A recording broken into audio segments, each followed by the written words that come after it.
Okay, so it's time to get started. Thank you very much for joining today for this webinar. The other day we gave a webinar on the lesson one of our academy program, and today we're going to cover the case of the lesson seven. So I want to give a bit of introduction, I guess shorter than the other day, because some of you guys probably joined last week about the academy program that we're going to launch in some weeks. And then I'm going to jump on to solve the case of lesson seven. The objective here is that you can get to see with your own eyes what the dynamic is in the live sessions. So the way Academy is set, and I'm going to repeat it later, but it's some pre-recorded content and some live classes that in which we're going to solve cases. The method is relatively similar to how the MBAs do it. So it is like, okay, we give you the theory, but it's a lot of the learning is based on cases. These cases are always either real famous startups or clients that we have had ourselves, obviously with the appropriate sanitization or simplification of the exercises, but certainly based on real practice. So I'm gonna share my screen and you guys should be able to see it now, if I'm not wrong. Okay, so again, like 15 minutes on Academy or even less. We are professionals in the Startup CFO. We have been working for 7 years. We're a team of 38 focused on working as fractional CFOs for startups. So our core is to work with venture capital backed startups and with technological companies and to run the finance area in externalized point of view. When a startup is early stage, even up to sometimes Series B, they don't need to internalize the financial support or the financial senior support in the company, or maybe even the junior side, and the whole or parts of the department lie on us, both on the day-to-day control, from invoice management to accounting to reporting to advisory, and on the financing role, public funding, bank funding, alternative funding, or fundraising of equity capital. So on that, we have been helping many startups for many years already. In fact, already over 300 startups. And by the way, even if we are based in Madrid and Berlin, in more than 20 countries already. So the content that we have learned and that we have developed by doing this job is the one that we are sharing through this course to share our knowledge in startup finance. So we have already done 10 editions, over 500 students, over 15 nationalities, especially since we started doing it in English. And the objectives are to, I would group like the course in two parts, but well, I'll say it later better with the syllabus. But the objective is to model different business models and to understand different business models, to understand the reporting of a startup or the KPIs of a startup, to understand the financing alternatives, to understand really well the financing rounds, and in general, to have a tool set that gets you ready to analyze or to use in your day-to-day or whatever is your use case that I will mention later, the startup finance, and also to create a contact network that we are pretty proud of the alumni network that we have. The course is 10 weeks long, although the materials, you will always have them. So some people sign up now and maybe they will see most of the content in the summer, and that's totally fine. The starting date, we are going to have an introductory session in which I'm going to go through the content today, but like a bit better, and explain what the dynamics of the course are in February 27th, but then the first live session is on March 20th. It's in English, like you guys can see. Format is completely online, although people, especially in Madrid, they are more than welcome to come to our offices, and we have done fun events in the past. Dedication depends a lot on you, and you can decide to do just connect to the live hour, to the live 1 hour session every week, and that's totally fine. You can also watch the pre-recorded video and then watch the live session, or you can watch the pre-recorded video, work on the case, and then connect to the live session.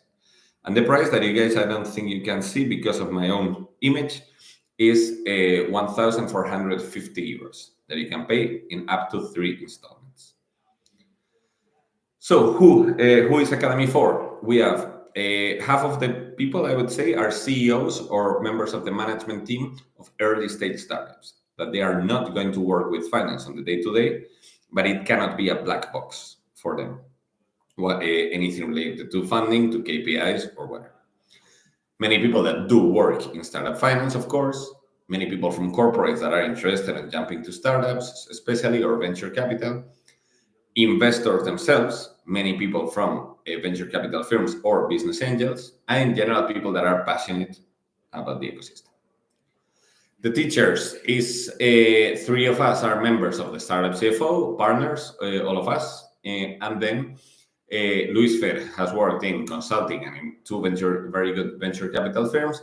Jordi is a partner at Kibo Ventures. So certainly, I would say people that have seen it with their own eyes. What is Academy about? I would say, again, that it's mostly divided in two parts. The first one is a very lesson zero introductory, purely sharing the contents on how to model in Excel. You can ignore it completely, or you can take it as a fun course to learn Excel. But then the actual complete lesson start with lesson one with introduction to startup finance. A lot of people ask us, do I need to know about finance? Do I need to know about startups? In my opinion, it's better if you know about one of the two. So either you know a lot about startups, but you don't know finance, or you know about finance, but you don't know startups. But with this lesson, we all set the common ground, and we define the basics. And like every case, in this case, we cover, well, what is a startup, unit economics, financials, and then the case study, in this case, is to analyze the unit economics at Uber. This is the webinar that we did last week, and it's available in YouTube. Then we go to other business models part, SaaS, platforms, marketplace, e-commerce, again, doing case studies on real startups, other business models in general, and startup reporting. But this lesson is always much more successful than I would have said, and this one, people like it a lot. And the second half of the course is much more on funding. So on how to finance a startup. First, we cover in general the financing alternatives, and then we do a deep dive on funding rounds in two lessons. There is one that is more legal, but extremely important to understand, especially if you are a shareholder in a startup, which is on the governance and on the shareholder agreements. And the last one is an introduction to venture capital. So to see it from their point of view, to say that. Every lesson is structured with a pre-read that you guys can read or not, theory videos, and then the statement of a case. You guys have the solution available, and then the live class in which we are going to review it. The dates are usually on Thursdays, although there are a couple of exceptions with Wednesdays because of holidays and Easter and stuff like that. And always from 5:30 to 6:30. We're going to have them. Again, anything that we do live, we have it recorded afterwards, available for you. By the way, again, you guys can stop me at any time using the chat for any question. Application process. I would advise that if you guys sign up here, at least that you pre-register, and we can send you more information, and you can talk with the team about whether you're interested in joining the course or not, or in a coming edition, or whatever. Until February 26th, you guys can sign up, because February 27th is the introductory session. And then the first live session is on March 20th. So I would advise you to at least pre-register, and you'll get more information. We have had, for example, we are very proud of these two examples of Laura and Teresa, that they got a new job thanks to Academy. Like in the case of Laura, she wanted to jump from consulting to the venture capital world, and we helped her with that. And Teresa from startup to startup, but we helped her with that and the connections that she had made in the community and the things that she had learned. So we are pretty happy about this type of examples. And again, the network is pretty good. There are people that know much more about startup finance than I do in the network, that I have no idea why they did Academy. But we are extremely proud of having some people that are active in our community and that are great. We have a common Slack channel that we always share news and interesting stuff. and it's the common ground to talk there.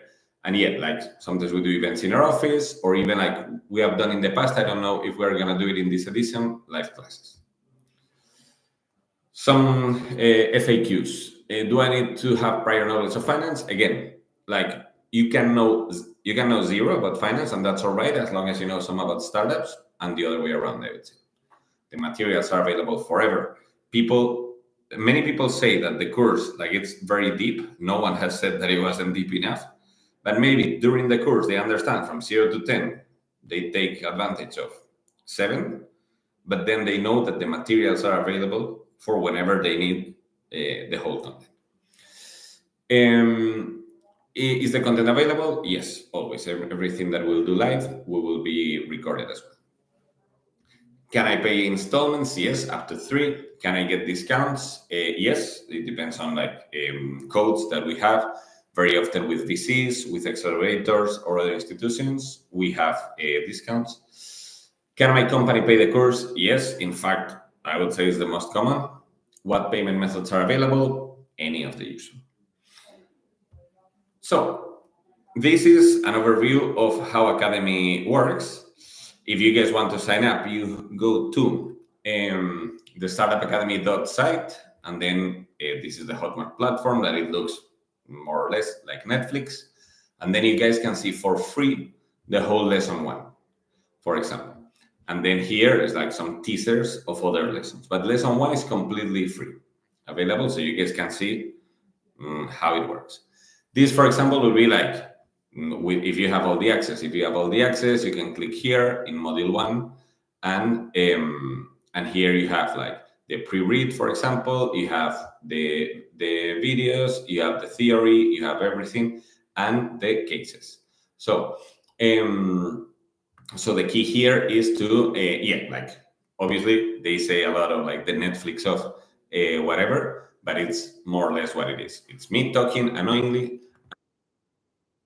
And then, like also you guys can find the course materials here. Like you can open, well, in fact, the files that I have for lesson 7. You can open the statement of the case, the data, and the solution. So, sorry, because I'm hearing myself. Okay, fine. So what we're going to cover today is lesson 7. Okay, the case of lesson 7. Lesson 7 involves like all of the lessons, a pre-read, some pre-recorded videos, and this statement of the case, this data related to the case in Google Sheets. We work always in Google Sheets, and this solution to the case, the numerical solution. And probably you guys will say, why the hell are you giving me the solution? Okay, because there are several ways in which you can earn credit and in which you can take advantage of this course. So I'll explain this now. First of all, in every case, we always say all numbers below are fictional and represent an oversimplified version of the company's operations. So in this case, by the way, in particular, like they told me in Colvin, like, okay, warn that this is not true. Like we have taken public information and we have made a ton of assumptions. But obviously what you're going to see is not exactly the cap table of Colvin, but it could be. So the mechanics of the case are completely real. Then you guys will have 2 parts. An introduction we always try to do, again, like in MBAs, like to say, okay, this is the company, you guys get to know the company. And I think it's pretty cool to have like some business sense beyond the exercise itself. So in this case, in the quantitative section, the goal would be, I'm going to give you a lot of information of all their funding rounds, what happens when they incorporated a company, seed round, pre-series A, series A, series B, series C. And the quantitative part is, okay, solve the cap table in all the stages. Of course, in the pre-recorded videos, we have given you already, we have explained the concept and we have told you like how it's done. But if you want to start it from scratch, you can go to this file, data, and start from scratch. And you will need to work on the cap table at each stage. But if you want to solve only the qualitative part, there's no problem at all. By the way, the problem of having a great community, and we have a great community, is that people are busy. So this is why many people told us, like, okay, I don't want to go so deep in the Excel file. And I completely understand. In those cases, my recommendation is go read each line and make sure you understand it in the solution. You know, here it's like, okay, I understand why, blah, blah, blah. Okay, 80 cents. Okay, does this make sense? Okay, because they said that we know it's like blah, blah, blah. Okay, does it make sense? Yes, no. I guess you get the point. So even if the numerical part is solved, make sure that everything checks out and that you understand everything. If you guys don't, text us on Slack. There's a chance that we are wrong in the case. And there's a chance that we can explain it. It's like, no, because in this case, remember what we said in the video, X, Y, Z. So if you want to earn credit, and we explain it here, if you want to get the certification at the end of the course, you need to qualify and get at least 7 credits. What does this mean? That for 7 lessons, either you sign up for the live session, or you submit the case before the session starts. But you only need to submit the qualitative part. The qualitative part, you do not have the solution. Many times, by the way, the answers are open. But you need to reply to this if you want to get credit, or you can also simply connect to the live session. So here, for example, why was it a good idea to incorporate 500,000 shares of 1 cent instead of the opposite? Why pre-series A only 8 months before the round, and so on and so forth. So every case, again, has a quantitative and a qualitative part. And the way we're going to do it in the live sessions, and today we're going to do probably half of the case, is we're going to start with the numerical solved, but we're going to go little by little from the statement to make sure we understand it and replying to qualitative questions. So let's cut to the chase and to the content. That is why probably you guys came here for. So typical case statement. Colvin, in 2016, Colvin was founded in Barcelona. 5 years later, Colvin raises 41 million euros, Series C, I'm going to put it in capital letters, led by Eurasio Fund. After this round, their finance team is growing and they have opened a finance analyst position. As part of the selection process, they ask you to build their cap table from the company's financials. The cap table, by the way, and of course we cover it extensively in that lesson, but it's the compilation of all the shareholders in the company at a given time and the amount of shares that each of them have, and therefore the percentage of the company that they have. So here is some history about the company for whoever doesn't know, whatever. Again, by the way, and this is extremely important, these numbers are not real. Many of them are public. Well, some of them are public and many of them are not public. And I've made them up. So, and also, by the way, I'm going to explain why this couldn't be the truth. Why do we have 2 lessons for funding rounds? Because in this one, we're going to solve the case of a relatively easy and straightforward and not complicated cap table. In lesson 8, we're going to cover a real one. What does it mean? That, for example, today we are not going to see stock options or phantom shares. We are not going to see convertible notes, or we are not going to see secondary transactions. But in lesson 8, we will.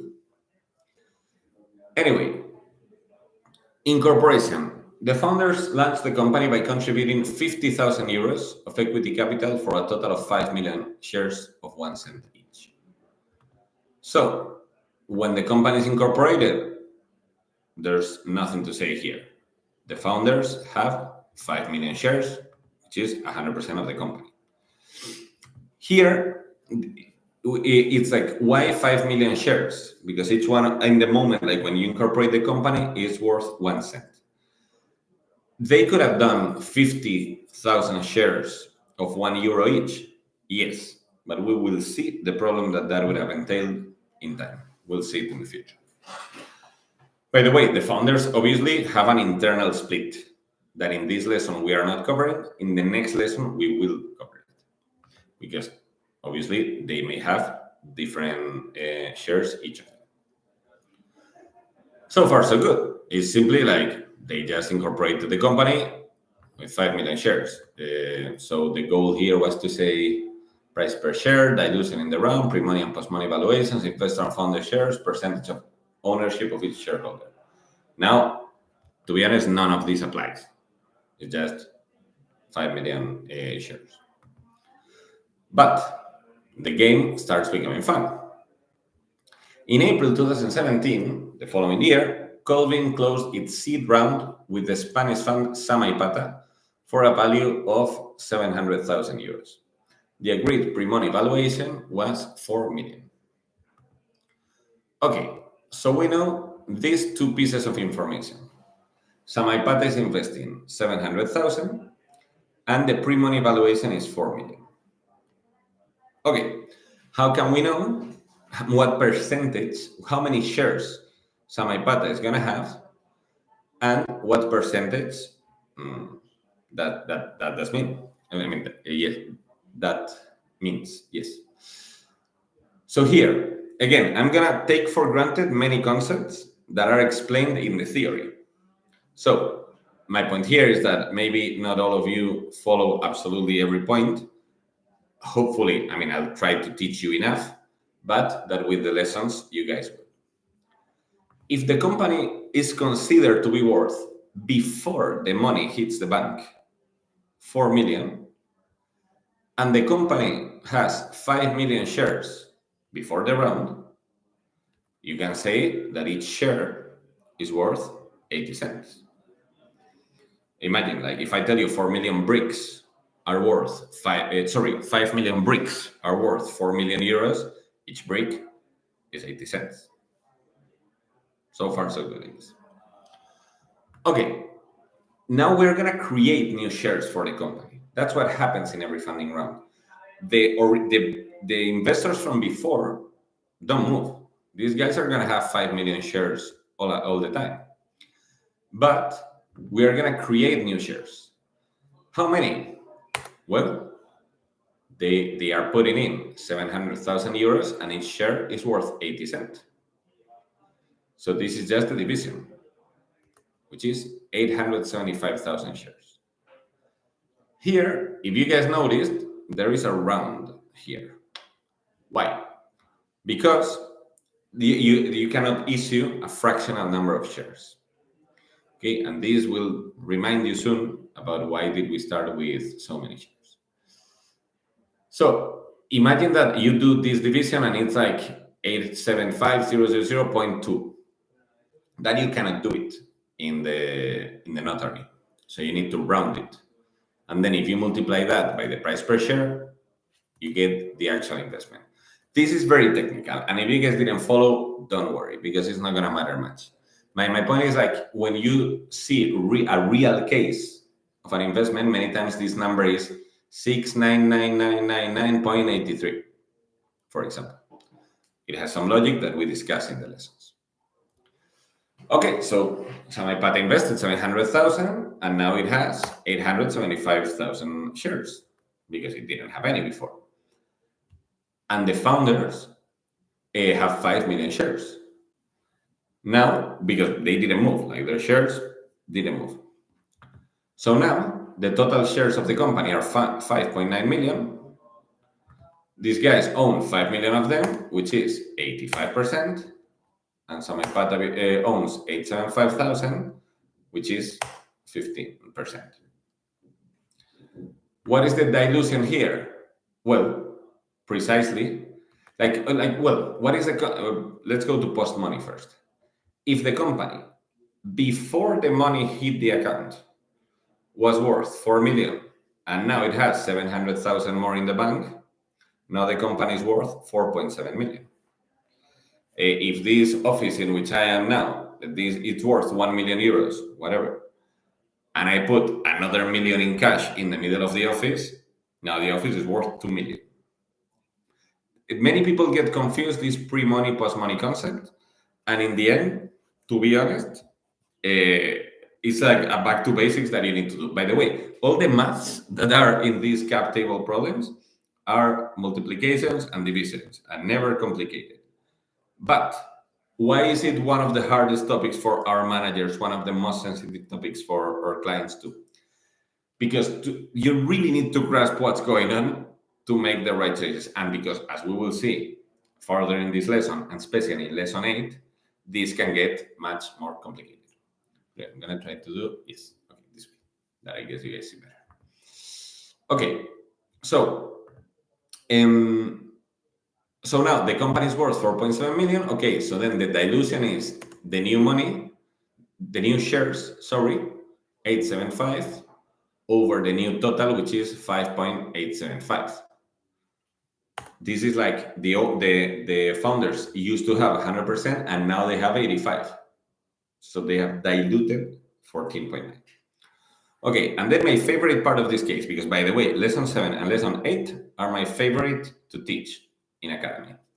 Why is that? Because we're talking about people here and about incentives here.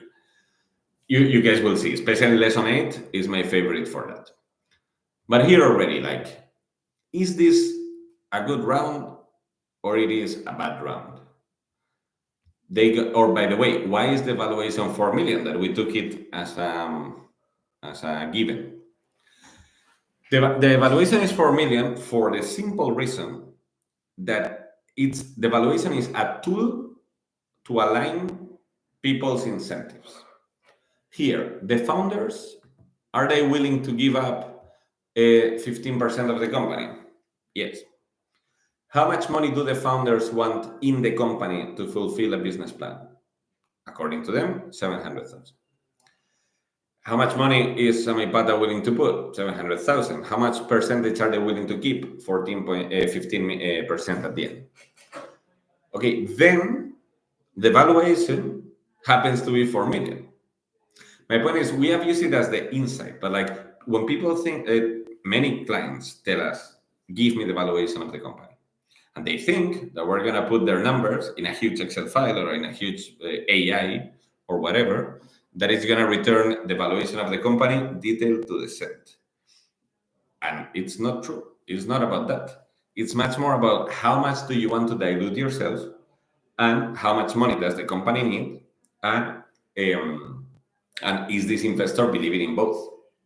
Like, okay, I'll accept 15% for 700,000.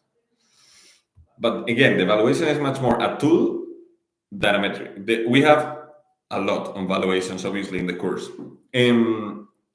But it's not like there are some market references, but this in the end is negotiation. So, okay, I guess this was the problem of putting the entire screen. Okay. So, Colvin, by the way, 15% dilution is all right. Could it be better? Yes. But 15, 20 is all right as a rule of thumb. Why? Because we decided that this is good as a rule of thumb. That's essentially it. If it were much more percentage, then these guys would have too little of the company, and if they're going to have more funding rounds, at the end they're going to have 2%, for example. But maybe they don't have like so much business already, and 700,000, at that moment is already a lot of money, and they are not having revenue, for example. So this is the agreement that they get to. Here is something pretty interesting.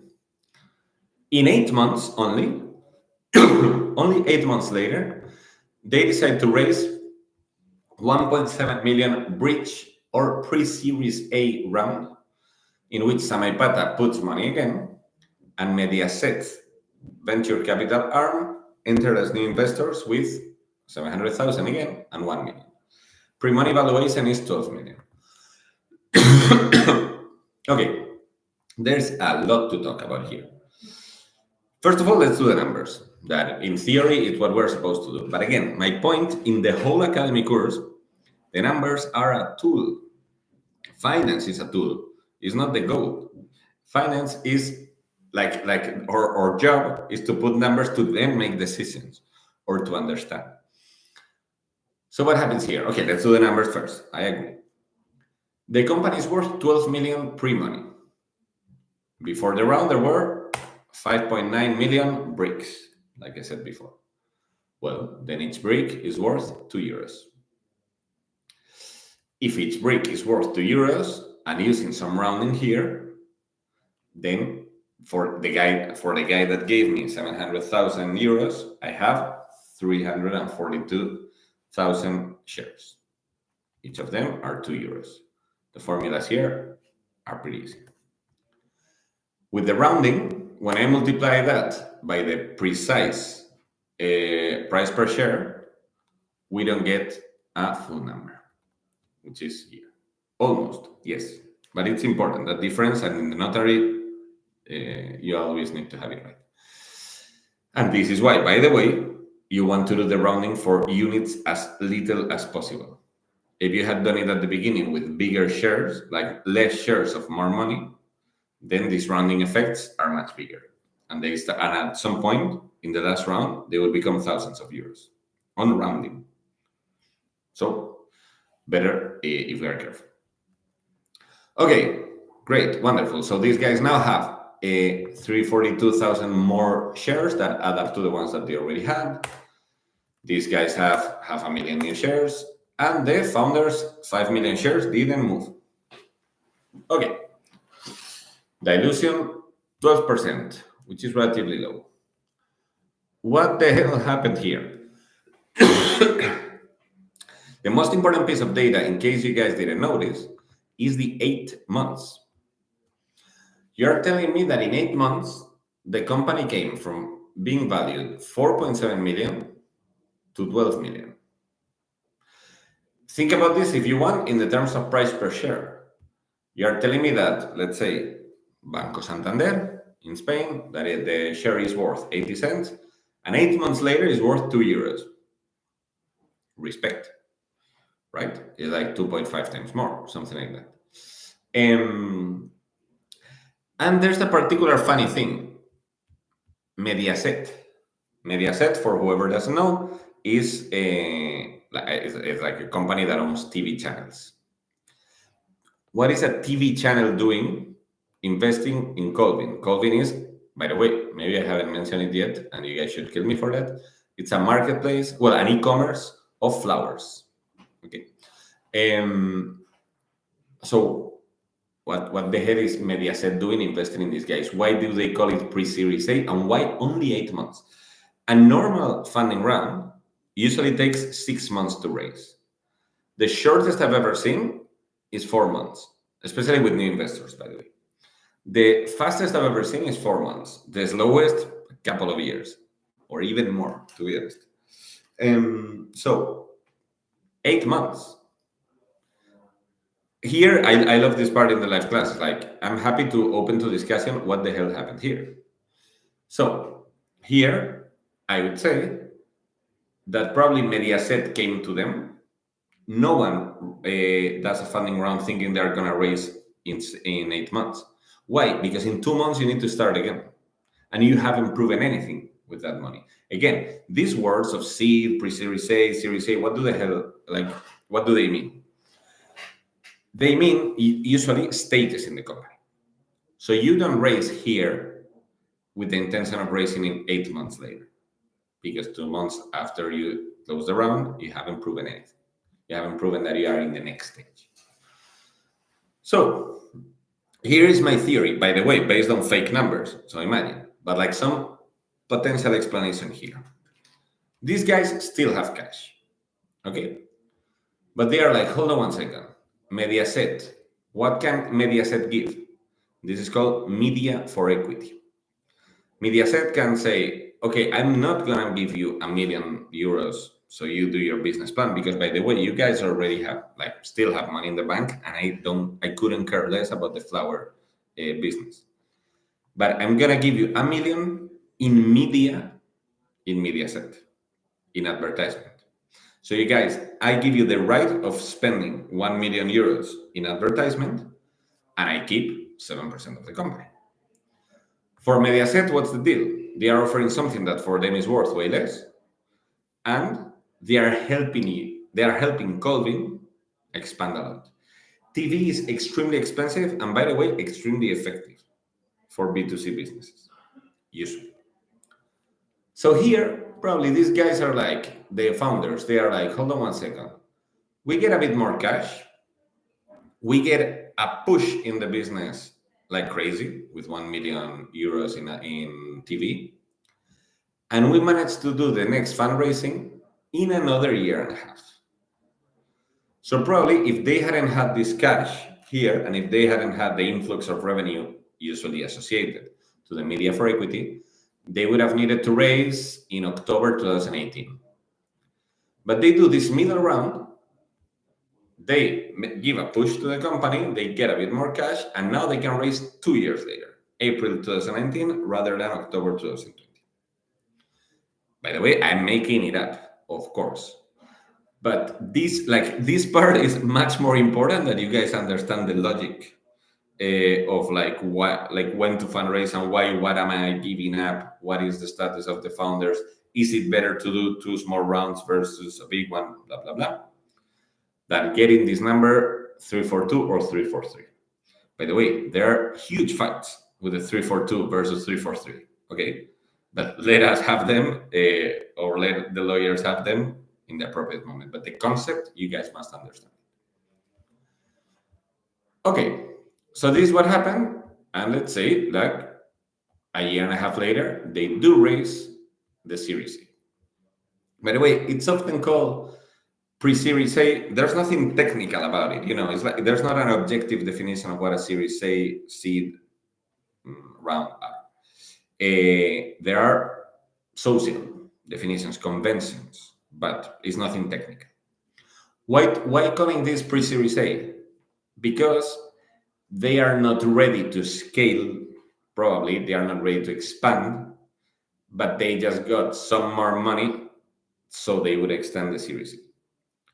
But again, these are concepts, we cover them in the course, but don't get lost in the vanity of the venture capital world, but rather on the facts. Okay, Series A. In April 2019, Colvin closed its Series A with the Italian fund Milano Investment Partners for 3.5 million, with the objective of expanding into Italy.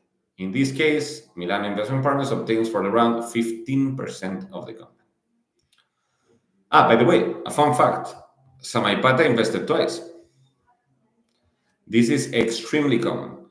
The VC funds usually keep around 2/3 of the money for follow-on investments, which means like the winners among the ones that I bet on at the beginning, I give them a small ticket, and the ones that I think that are the winners, and then in the winners, I put an additional ticket whenever I can.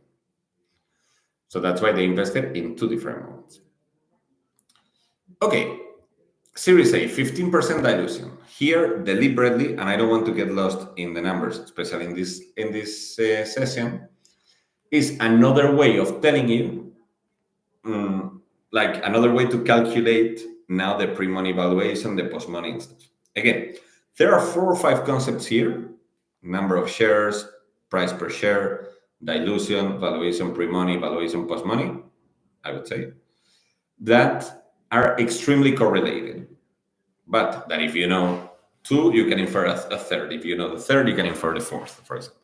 So deliberately in this exercise, I'm giving you different references. So now I give you the dilution, and you can then calculate that if the company is getting 3.5 million, and that will mean 15% of the company afterwards, that the post-money valuation is 23.3. I'm not going to go again into like super numbery detail, but I prefer on the concept. So pre-money, before the 3.5 million reached the account, the company was worth 19. Shares before the round, 6.7 million. Therefore, the share is worth 3.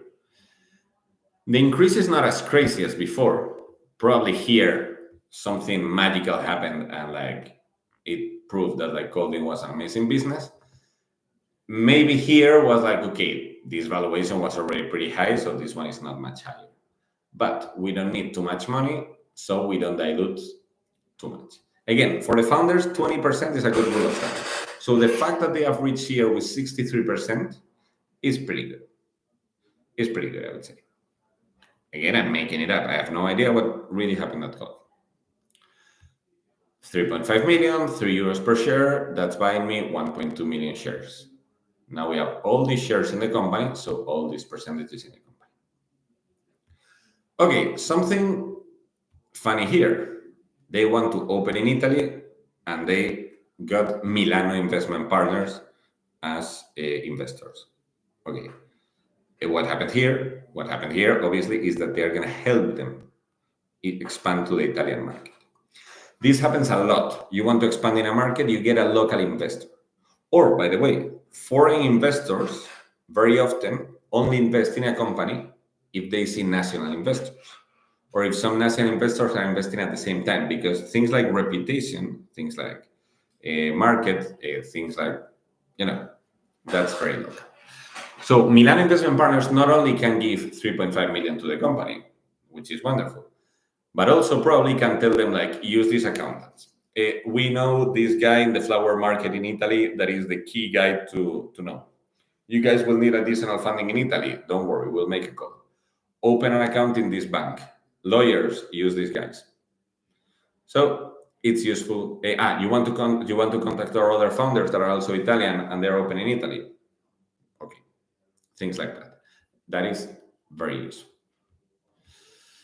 And this is the resulting cap table. By the way, if you guys have questions on the chat, and if we derail, even better. Again, I really like these two lessons, the human side of it, especially in lesson 8. In lesson 8, we see founders selling part of their shares, for example, and pocketing 1 million euros in the bank themselves. And it's based on a real case, by the way. So what's the motivation there? What do the funds think about that? Why will you do it? Is it a healthy cap table? Is it not? All those questions are super good. And you cannot be a founder. This is why half of the students in Academy are founders or management team. You cannot have equity in a startup without knowing very well this type of dynamics. Like, you are going blind and don't trust too much your lawyers. You need to understand it yourself. Okay. So we keep going. In the end, maybe we have time to cover everything. In July 2020, which, by the way, is COVID, I think I didn't take it into account to think of valuations, not valuations, or whatever. Again, this is an exercise. Milano Investment Partners invest 7 million, and P101 invest 5 million. Pre-money valuation of the company is 45 million here. All right. Well, by the way, in COVID times, I remember, because I had just started the startup CFO, in fact. From March to June, everything was frozen because people thought that it was the end of the world, or until it was clear if it was the end of the world or not. No one wanted to invest. But then July until May 2022, it was crazy. Everyone wanted to invest because people thought the future is digital. Obviously, COVID may not be the best example, but rather some other tools like Zoom, of course, and things like that. But it was a crazy time in this beloved venture capital world of us. So, we are in Series B. Sorry that I didn't move here. Okay, 45 million pre-money valuation. Again, shares before the round, 7.9. Each share is 5.7 euros. And I'm getting 12 million. 7 from Milano Investment Partners, that they put 3.5 before. Very clear follow-on round. And a new fund, P101, 5 million.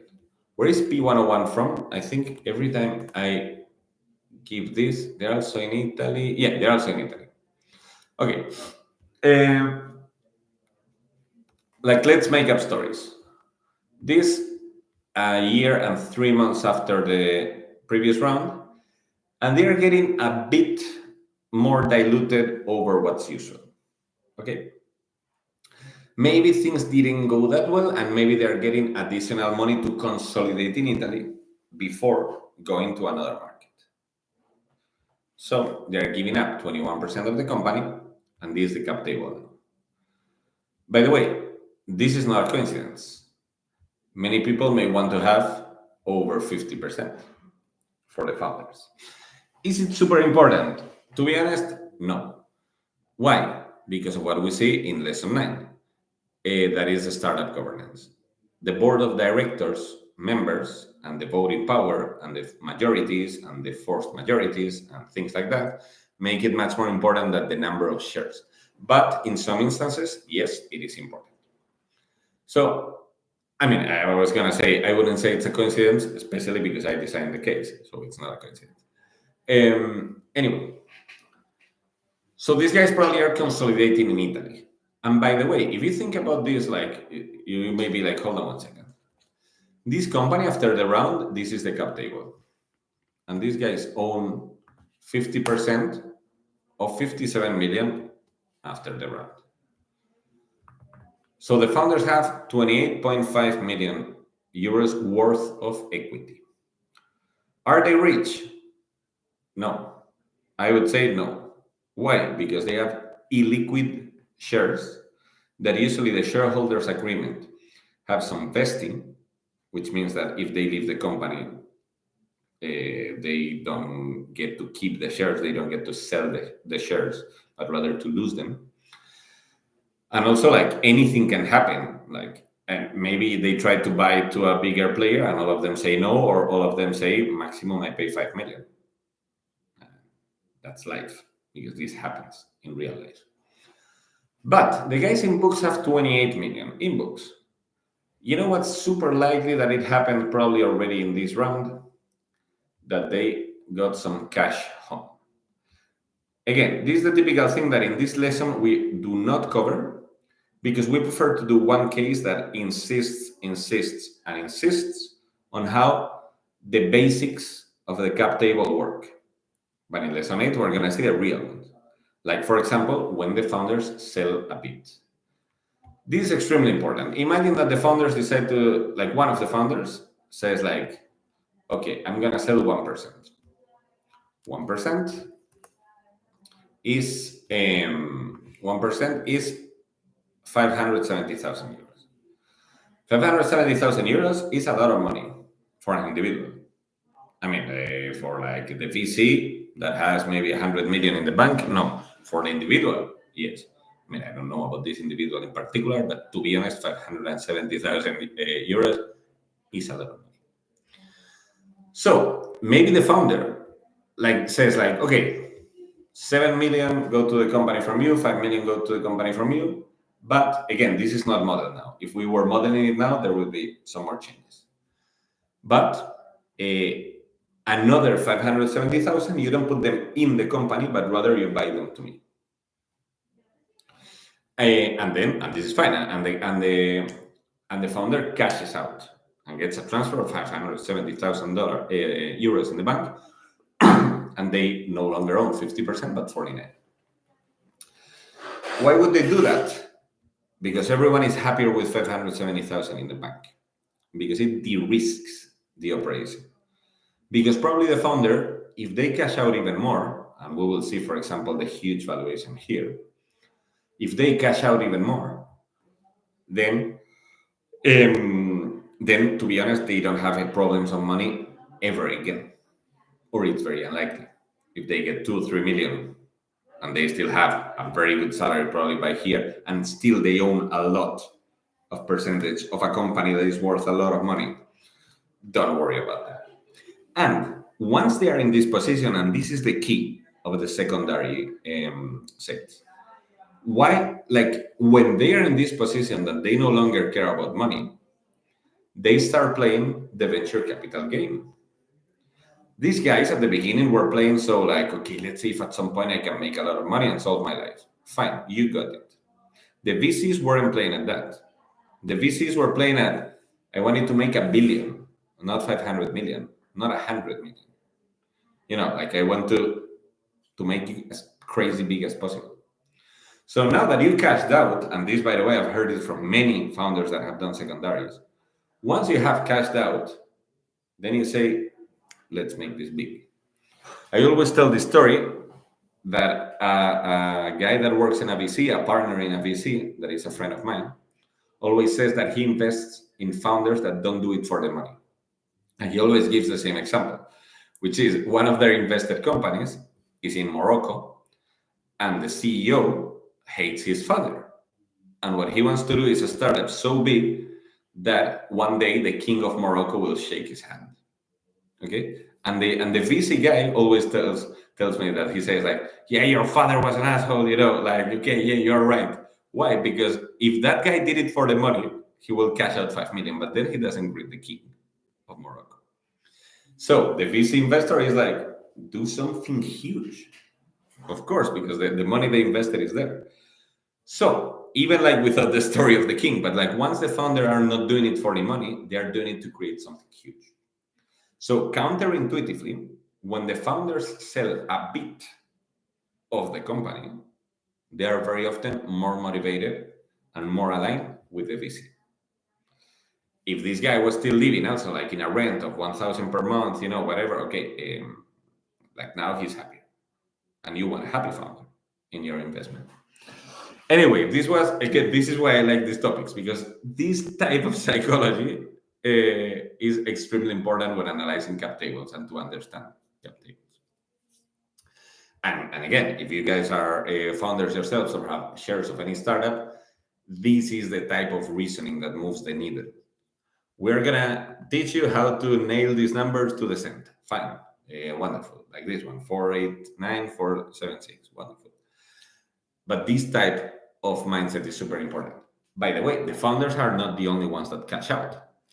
It wouldn't surprise me at all if Samaipata here said, I'm out.